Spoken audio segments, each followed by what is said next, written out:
Welcome to Al Hadi Foundation School.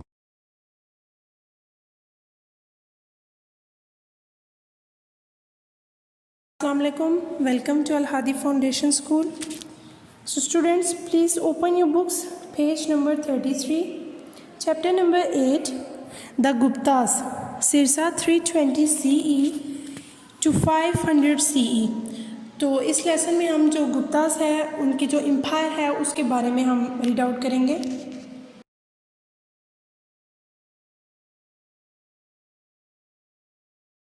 The Gupta Empire was founded by a warrior from a noble family of Megha, Chandragupta I, not to be confused with Chandragupta Maurya of the Mauryan Empire. The Gupta empire, जो गुप्ता की सल्तनत थी, was founded, उसकी जो बुनियाद रखी गई थी, by a warrior from a noble family of Magadha, Chandragupta one. तो जो गुप्ता सल्तनत की बुनियाद रखी वो एक जंगजू ने रखी थी जिसका ताल्लुक़ एक शरीफ ख़ानदान मैगा चंद्रगुप्ता वन से था. आगे जो आपको ब्रैकेट में बता रहे हैं, कह रहे हैं कि आपने ये कंफ्यूज नहीं होना कि चंद्रगुप्ता पीछे भी आपने लेसन में पढ़ा था, तो Chandragupta Maurya of the Mauryan empire, तो वो एक अलग से जो है वो मौर्यन का चंद्रगुप्ता था. Chandragupta circa 320 to 335 led the foundations of a great empire. तो जो चंद्रगुप्ता था जिसका ये सिरसा आपको बताया ने, उसने बहुत सी जो अजीम सल्तनत थी उसकी, जो अजीम सल्तनत थी उसकी बुनियादें रखी.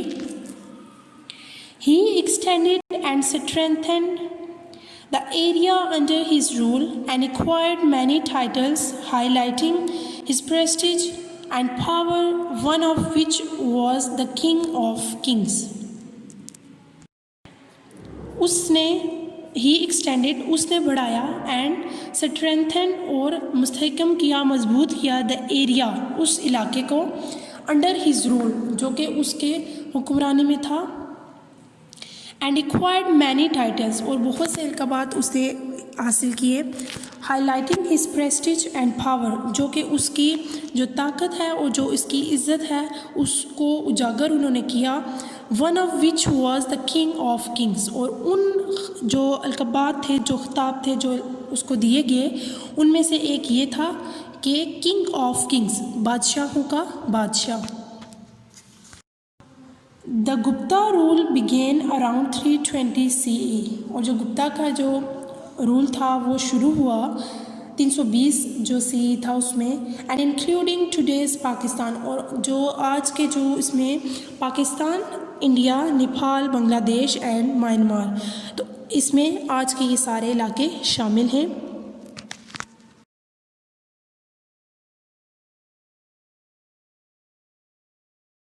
After his death in 330 CE, his son Samudragupta inherited the throne, and it is during his rule that the subcontinent experienced its golden era. तो उसकी जो डेथ थी, जो उसकी वफ़ात थी, उसके बाद जो उसका बेटा था समुद्रगुप्ता, उसको विरासत में तख्त मिला, and it is during his rule, और उसी की ये हुकूमत थी उसके दौरान, that the sub continent experienced इस गोल्डन एरा, तो जो बरसगीर था उसने सुनहरी दौर का तजर्बा किया.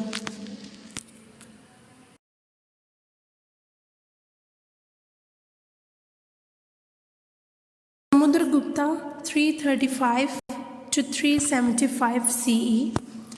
Samudragupta was a visionary leader with excellent military skills. जो समुद्रगुप्ता था वो एक बसीरत रखने वाला एक रहनुमा था, विद एक्सीलेंट मिलिट्री स्किल्स, जिसके पास बहुत सी फ़ौजी महारतें थी. He is also known as the Napoleon of Asia because of a large number of wars he fought. तो उसे नेपोलियन ऑफ एशिया के नाम से जाना जाता था क्योंकि उसने बहुत बड़ी तादाद में जो जंगें थी वो लड़ी. When he conquered places, जब वो जगहों को फ़तह कर लेता, he did not fight the local rajas, तो वो जो लोकल राजास वहाँ पे होते थे उनसे फ़ाइट नहीं करता था, लड़ाई नहीं करता था, और रूलर्स ऑफ स्मॉलर, और जो छोटे हुक्मरान होते थे उनसे भी वो लड़ाई नहीं करता था. अनइम्पॉर्टेंट लैंड्स, और जो बिल्कुल गैर अहम जो इलाके होते थे वहाँ पे भी वो लड़ाइयाँ नहीं करता था। Instead, he let them continue to rule according to the laws of his empire. इसके बजाय वो उनको ये कहता था कि वो अपना जो रूल है, जो अपनी हुक्मरानी है, वो इसी तरह जारी रखें, अपने जो लॉज हैं, जो अपने कवानीन हैं, उसके मुताबिक अपनी सल्तनत में वो वैसे ही जारी रखें। This earned him respect and popularity among the local people. तो इस वजह से उसे जो शोहरत और इज़्ज़त थी जो मुकामी लोगों के दरमियान उसे मिली, उसने हासिल की।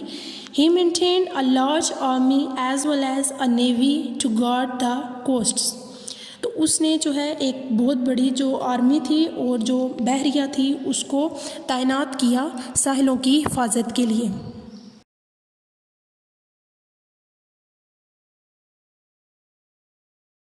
विजडम एंड लर्निंग वर समुद्र गुप्ता's पेशेंस। तो जो दानिशमंदी थी और जो सीखना था, जो लर्निंग थी, वो समुद्र गुप्ता के जज्बे थे। Known to be a poet himself, और वो खुद भी शायर जाना जाता था। He commissioned Harisena the greatest poet of his court. तो उसने हुक्म किया हरसिना को, जो उसकी दरबार का बहुत बड़ा शायर था, टू इंस्क्राइब हिज प्रेजेस, कि वो उसकी तारीफ़ें लिखे ऑन वन ऑफ अशोकास पिलर्स। तो जो अशोका के पिलर्स हैं उनमें से एक पे लिखे, in modern day Allahabad India, जो कि आप जो है मौजूदा दौर में इलाहाबाद इंडिया में है। Much of what we know about Samudra Gupta's achievements comes from this inscription. तो कहते हैं much of what we know, तो जो कुछ हम काफ़ी उसके बारे में जानते हैं और जो उसकी अचीवमेंट्स हैं समुद्र गुप्ता की, वो हमें जो उसके जो लैंड पे, जो ज़मीन पे इंस्क्रिप्शन कहते हैं, जो ज़मीन पे जो नक्शे निगार हुए हुए होते हैं, जो कारनामे बड़े बड़े जो हुक्मरान होते हैं उनके लिखे हुए होते हैं, तो वहाँ से कहते हैं जो उसके कारनामे हैं, कुछ जो उसके कारनामे हैं वो हमें उसकी इंस्क्रिप्शन से, उसके जो नोश्ता है उससे मिलते हैं।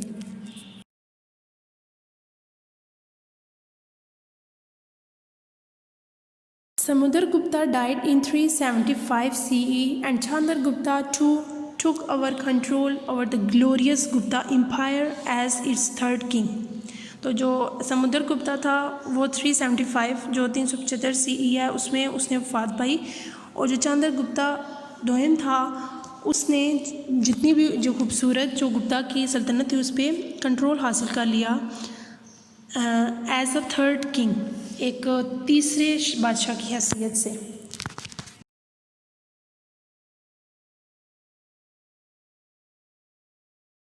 Chandragupta two circa 375 to 415 CE. Chandragupta too was one of the younger sons of Samudragupta, but the most able of them all. जो चंद्रगुप्ता दोयम था वो समुद्रगुप्ता का छोटा बेटा था, but the most able of them all, लेकिन वो बाकी सबसे ज़्यादा वो काबिल था।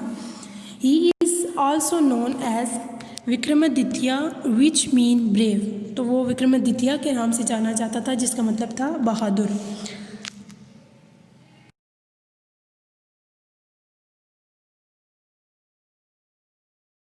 Like his father and grandfather, अपने बाप और दादा की तरह Chandragupta too was a ruler with great foresight. तो जो चंद्रगुप्ता दोयम था वो दूर अंदेश हुक्मरान था, दूर अंदेश के वो दूर की सोच रखता था। Instead of fighting many wars, बजाय इसके कि वो ज़्यादा से ज़्यादा जंगें लड़ता, he focused on development within his empire.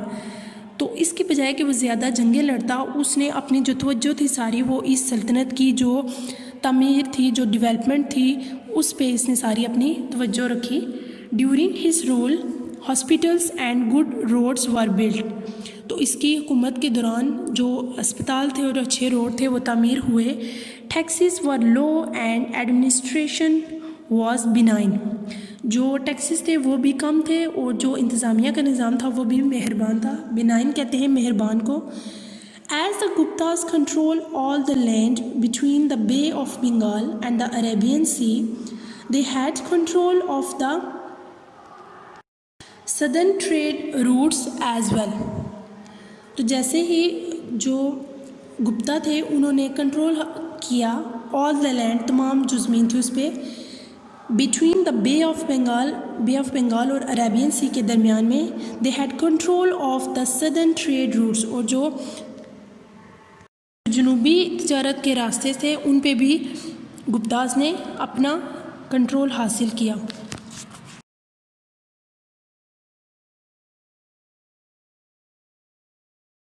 For this reason, इसी वजह से trading with near and distant regions including China, South East Asia and Rome was at its peak. तो इसी वजह से जो तिजारत थी नज़दीक और जो थोड़े फासले पे जो खित्ते थे उनसे जो तिजारत थी जिसमें चाइना, साउथ ईस्ट एशिया और रोम शामिल थे, वो अपनी बुलंदी पे थे। It was a time of prosperity and peace, और ये जो वक्त था ये खुशहाली का और अमन का वक्त था।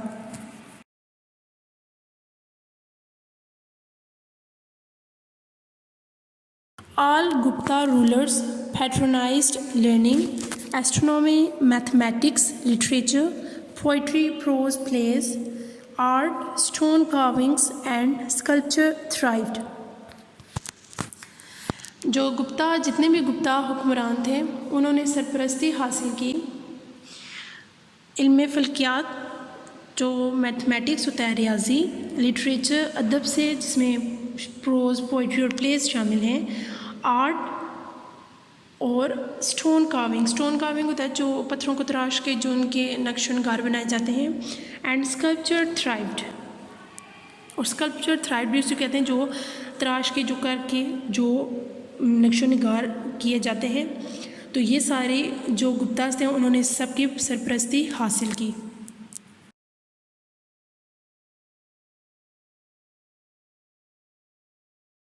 The poets, writers, playwrights, sculptors, and artists of this era created outstanding art, some of which has survived the centuries.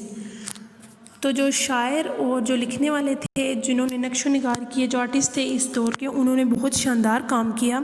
Some of which, तो इनमें से जो कुछ काम था, हैज़ सर्वाइव्ड द सेंचुरीज़, वो सदियों तक बचा रहा। The cave temples of Ellora and agenda were famous for the remarkable stone carvings from around this era. तो जो मंदिर थे एलोरा का और एजेंटा का, वो जो पत्थर को तराश के काम किया गया था इस दौर में, उसकी वजह से वो बहुत काम शानदार था, उसकी वजह से ये दोनों के मंदिर बहुत मशहूर हुए। Kalidas and Harisena were two notable poets of this empire. तो जो कैलिडस और हैरिसन थे वो इस एम्पायर के दो बहुत ही मशहूर जाने माने शायर थे।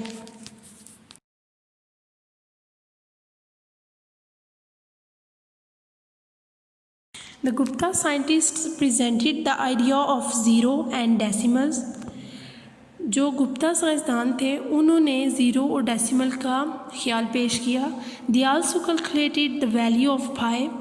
उन्होंने जो पाई की वैल्यू थी, कीमत थी, उसको जमा किया। Arab scholars worked on the ideas of Indian scientists and mathematicians. तो बाद में जो अरब के स्कॉलर्स थे उन्होंने जो इंडिया के साइंसदान और रियाजीदान थे उनके जो ख्यालात थे उस पर काम किया। Indian forms of medicine and surgery also progressed during this age and surgical instrument were invented. तो जो इंडियन फॉर्म्स थी, जो इंडिया की मेडिसिन थी एंड सर्जरी थी, उसने भी इसी दौर में, इसी एज में उसने भी तरक्की हासिल की। एंड सर्जिकल इंस्ट्रूमेंट, और जो ये सारे सर्जरी के आलात थे वो भी ईजाद हुए। The game of chess is also believed to have started during the Gupta reign. और जो शतरंज की गेम है वो ये यकीन किया जाता है कि वो भी गुप्ता का जो राज था उसी के दौरान शुरू हुई।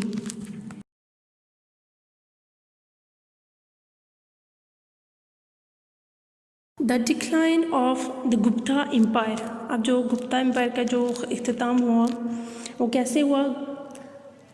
Kumara Gupta was Chandra Gupta son and successor who ruled for 40 years after him. तो जो कुमारा गुप्ता है वो चंद्र चंद्रगुप्ता का बेटा था और जिसने 40 साल तक हुकूमत की और वो कामयाब रहा। He had to keep 2 major enemies, तो उसने 2 जो बड़े दुश्मन थे उनको दूर रखा। फ्रॉम डिस्ट्रॉइंग द एम्पायर, सल्तनत को तबाह करने से। The Malwas and the Hund's, तो ये 2 जो थे ये बड़े दुश्मन थे जिसको उसने सल्तनत से दूर रखा। Despite his own efforts and those of his son Skandagupta to protect the empire, the Huns finally defeated the Guptas in 510 CE. Despite his own efforts, तो इसकी अपनी मेहनतों के बावजूद, and those of his sons स्कंदगुप्ता, तो जो इसका बेटा था स्कंदगुप्ता उसकी भी बहुत सी मेहनतें शामिल थी। टू प्रोटेक्ट द एम्पायर, इस सल्तनत की हिफाजत में उन दोनों ने बहुत ज़्यादा मेहनत की। The Hund's finally defeated the Gupta's in 510 CE, और आखिरकार हुन्स ने गुप्ता को शिकस्त दे दी 510 जो 510 CE है उसमें। Thus ended the golden age of India, तो इस तरह जो इंडिया की सुनहरी दौर था उसका इख्तिताम हुआ। So students, this is it for today. Thank you so much. अल्लाह हाफिज़।